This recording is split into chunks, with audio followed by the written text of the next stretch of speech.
All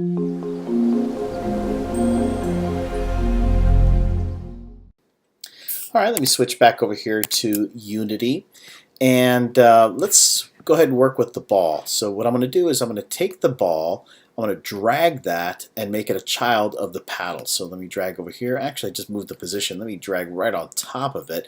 Ah, that's better. Now the ball is a child of the paddle. Let's see what happens when I go into my game mode. Here I am, and I'm going to move to the left and to the right. Okay, so cool. So the ball follows along with the paddle because it is a child of the paddle.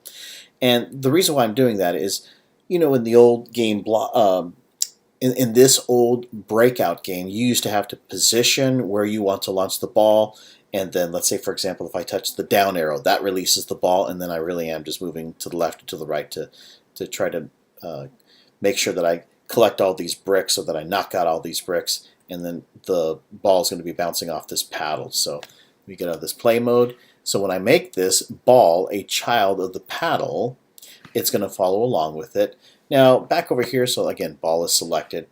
Over here in this inspector section, let's see here. So I've got some options here to consider. Oh wait, I don't have any options yet to consider because I have not added a rigid body to this. So what I'll do is I'll just simply say add component. And let's go into physics, and there it is, rigid body. So I'll make this a rigid body. Okay, now I have these items that I'm considering. I'm going to turn off gravity because I want this thing to be moving up and down and bouncing all over the place. And I'm also going to click is kinematic. Now you may be thinking, wait a minute, didn't you say before that is kinematic removes physics forces? And we want this to be to react to physics forces. We're going to have this thing colliding around, so forth and so on. The only reason why I'm doing that in terms of saying is kinematic is it's initially going to be is kinematic when I first start the game. I want this thing to follow either to the left or to the right, but then as soon as I launch it, then we remove this is kinematic and we'll have it respond to physics forces. So let me go ahead and get out of the game mode or the play mode here. And now I want to create a new material that I'm going to apply to the ball so that it makes it very bouncy. See, if this thing is responding to physics forces every time it touches a wall and bounces back and forth, it's going to lose energy, right? Like a normal ball would. But I don't want that to be the case for this ball. I want this ball to always be bouncy and to never have this frictional effect of a ball bouncing against the ground or bouncing against the wall. It's just going to be very, very bouncy. Well, in order to do that, we need to create a new material, a bouncy material. So let me go ahead and select materials, and I'm going to click create, drop down, and material, but if I scroll a little bit further down, you're going to see this guy over here, physics material. So let's go ahead and select that. Let's call this new material bouncy. So I'm selecting over here. I'll type in the word bouncy, press enter. All right, so with bouncy selected, you'll see some of the different options that I have over here. Dynamic friction, static friction. We don't want any friction, so I'm going to type 0 over here, 0 over here, and over here where it says bounciness, I'm going to type in 1, which is the maximal value. So this thing's going to be bouncing all over the place. Let me press enter. And now let's apply this bouncy material to pretty much everything, right? The walls, the roof, all of the bricks, and the ball as well, and also the paddle as well. So what I'll do is I'll just simply say over here, well, first of all, let me select the paddle, and you'll see over here where it says box collider. What kind of material is this? Well, I want it to be the bouncy material, so I'll just simply drag this right into here. All right, so now the paddle has bouncy material. How about the walls? I want to do the same thing. So I'll select this wall, hold down shift, select the roof, so that way these three are selected. Again, what kind of material are we using? Yeah, we're going to use the bouncy physics material. So I'll just drag and drop that over here. And same thing for the bricks, right? So I'll just select this top brick, shift, select that bottom brick right there. Hey, what kind of physics material do you want? I want the bouncy material. So I'll take this guy over here, drag and drop right here. Oops, I think I forgot to add the bouncy material to the ball, so let me select the ball, and yep, I haven't assigned a physics material here, so I'll just take bouncy and move that right on top of this, drag and drop this right here. Okay, so because we want the ball also to have that bouncy material. Okay, we're now ready to apply script for our ball. So I'm going to go over here to scripts, and then I can go over here to create C# script, and we're just simply going to call this ball. Press enter, and then I'm going to double click so that I can go into MonoDevelop and start typing the code for the ball. Okay, the first thing that I'm going to do is to place my cursor over here, press enter a couple of times here, and let me create a public float variable called ball initial velocity, and we'll set that to 600. That may be too big, that may be enough. We'll see what happens. Press enter a couple times. Let me go ahead and create a private variable of type rigid body, and we're just simply going to give it the abbreviation RB. We also create a private Boolean variable called ball, or I should say is ball in play. All right, so I go over here to the start function, which we call this, or this is called as soon as initialization takes place. There's another function that's called even before start. I want to make you aware of that. It's called awake. So awake is called before start, and what I'm going to do in this function is I'm going to say that the rigid body variable that I created, it is of type rigid body.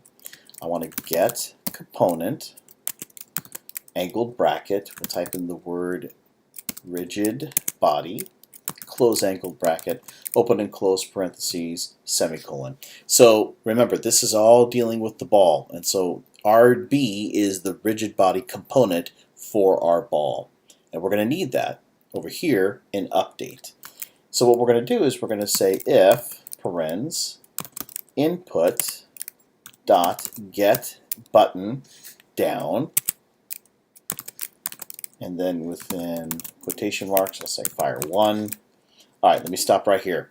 So if the user clicks button down, if the user clicks the left mouse button, that's what this means, then we want to let go of the ball. But we also have to use the AND operator, and so that's going to be 2 ampersands. So it's going to be this has to be true and this has to be true. What else? Well, is the ball in play? Is ball in play equal to false? Open and close, curly braces, press enter, go over here. All right, so this if statement is going to be called if the user clicks the mouse button down and if this variable is ball in play false, because if it's in play then we want to do this, but if it's not in play and the user clicks the mouse button down, then we want to let go of the ball. We want to start it into the game, start the gameplay. So what we'll do is we'll say transform dot parent is going to be assigned null. So you recall that what I did with the ball, let me switch back over here to Unity. What I did with the ball is a child of the paddle. That's why when we play the game and I'm moving the paddle back and forth, the ball was following.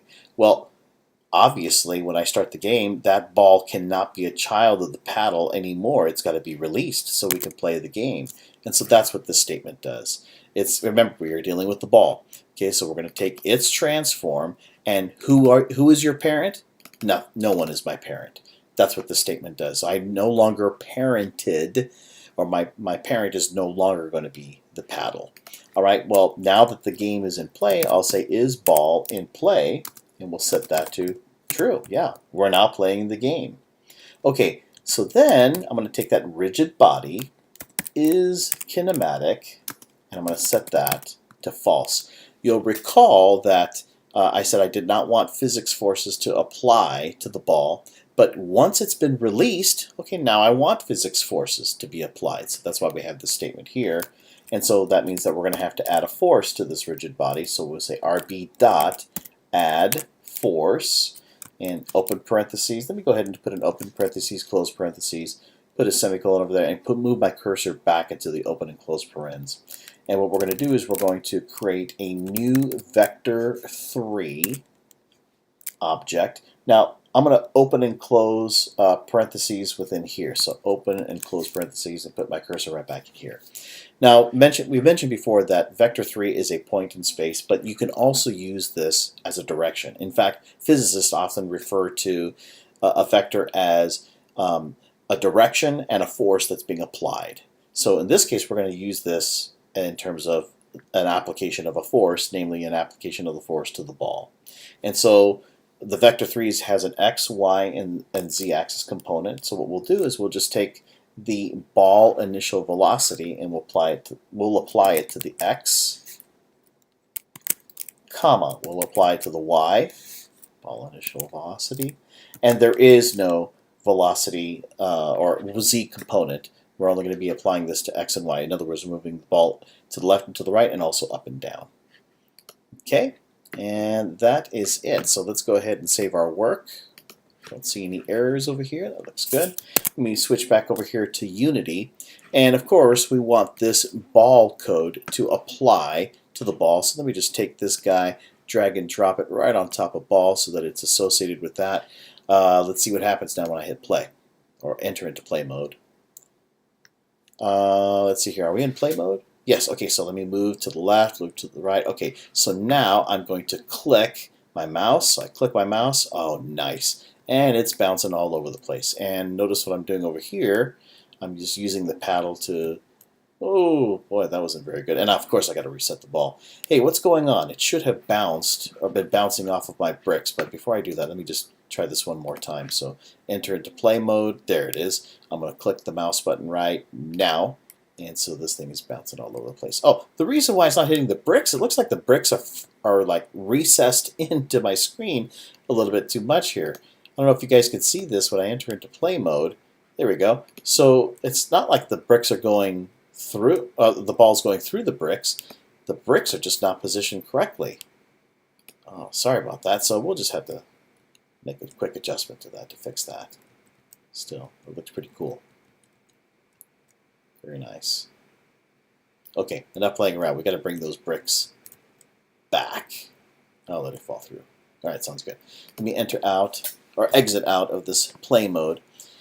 Okay, bricks, let's see what's going on. Well, first of all, let me select the paddle. Now, where are you, paddle? It looks like you're at 0, 0, 0. Okay, so if I just select that one brick, oh, look at this. This is nowhere near. Okay, so it looks like the z-axis is the problem. So let me go ahead and select these bricks. And just for the z-axis, I'm going to type in 0 and then enter. So did you see when I pressed 0, enter, it brought them all forward, right? Now I do need to maintain the x and y axis because these bricks are really located at different x and y axes, but there should be no z-axis. So let me save my work. So File, Save Project, where are you? There it is, Save Project. And let's go back into play mode. Okay, here's my mouse. Cursor, I'm going to click right now. Okay, and oh, great, it's bouncing off of the bricks.